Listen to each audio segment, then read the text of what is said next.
Assalamualaikum warahmatullahi wabarakatuh. Halo anak-anak, bagaimana kabarnya hari ini? Semoga kita semua selalu dalam keadaan sehat ya. Pada pembelajaran kali ini, kalian akan ditemani oleh Ibu Ella. Seperti yang sudah kita ketahui bahwa pandemi virus corona masih berlangsung ya. Maka dari itu, Ibu Ella ingin mengingatkan untuk selalu mematuhi protokol kesehatan dengan menerapkan 5M. Memakai masker, mencuci tangan, menjaga jarak, menghindari kerumunan, dan mengurangi mobilitas. Sebelum belajar, ada baiknya kita berdoa terlebih dahulu ya. Berdoa dimulai. Berdoa dicukupkan. Amin. Anak-anak, hari ini kita akan belajar mata pelajaran Bahasa Indonesia, IPA, dan SPDP ya. Untuk itu, simak dengan baik videonya dan jangan lupa siapkan alat tulisnya terlebih dahulu. Pembahasan pertama yaitu mata pelajaran Bahasa Indonesia tentang memahami isi cerita fiksi. Sebelumnya, ada yang masih ingat apa itu cerita fiksi? Cerita fiksi adalah cerita hayalan atau tidak nyata. Cerita fiksi dibuat berdasarkan imajinasi dan kreativitas dari penulis cerita. Jadi, cerita fiksi ini merupakan cerita tidak nyata dan tidak benar-benar terjadi. Baik anak-anak, sekarang coba simak cerita fiksi yang akan Ibu Ella bacakan ya. Judulnya Angsa dan Telur Emas. Alkisah, ada seorang petani sederhana memiliki seekor angsa. Angsa yang dimiliki petani bukan sekedar angsa biasa, melainkan angsa yang cantik dan istimewa. Keistimewaannya adalah angsa milik petani menghasilkan telur emas. Petani senang memiliki angsa istimewa itu. Setiap pagi, petani bisa mengambil telur emas di kandang. Petani membawa telur emas dari angsa miliknya ke pasar. Petani menjual telur emas dengan harga tinggi. Dalam waktu yang singkat, petani berubah menjadi kaya. Kekayaan ternyata tidak membuat petani lebih bersyukur dan tetap rendah hati. Sebaliknya, kekayaan membuat petani serakah. Petani menginginkan angsa bisa menghasilkan telur emas lebih banyak lagi dalam waktu yang singkat. Petani tidak sabar dan ingin cepat menjadi orang kaya raya. Ketidaksabaran petani terhadap angsa miliknya muncul karena angsa hanya memberikan sebuah telur setiap hari. Petani merasa tidak akan cepat menjadi kaya dengan cara begitu. Setiap hari sepulang dari pasar, petani menghitung uangnya. Suatu hari, setelah menghitung uangnya, sebuah gagasan muncul di kepala petani. Petani berpikir bahwa ia akan mendapatkan semua telur emas dalam diri angsa sekaligus dengan cara memotong angsa.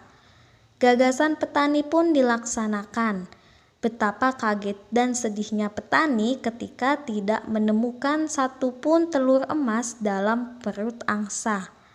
Angsa istimewanya terlanjur mati dipotong.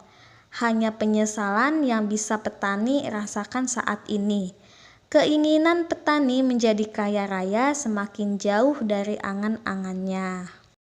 Berdasarkan cerita yang sudah Ibu Ella bacakan, kira-kira apa ya inti dari isi cerita yang berjudul Angsa dan Telur Emas tersebut? Iya betul, isi ceritanya tentang seorang petani yang memiliki angsa istimewa. Angsa tersebut dapat bertelur emas. Petani ingin angsanya banyak bertelur supaya ia cepat kaya.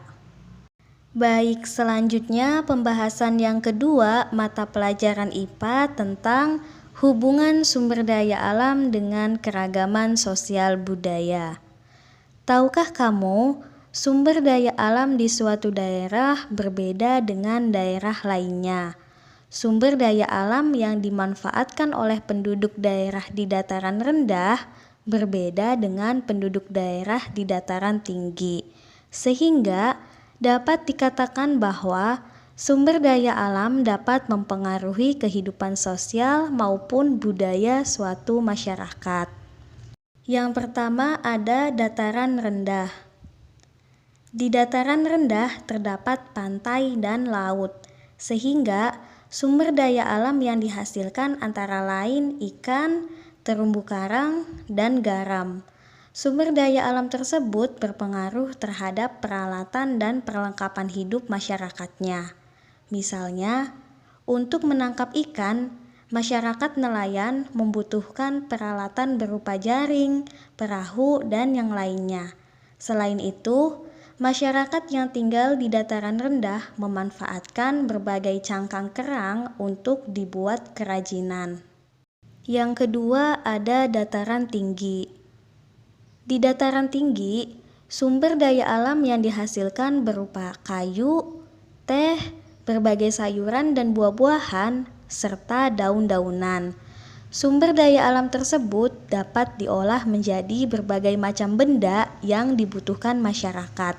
Misalnya, daun-daunan dianyam menjadi tikar, kayu diolah menjadi meja, kursi, dan perabotan rumah tangga.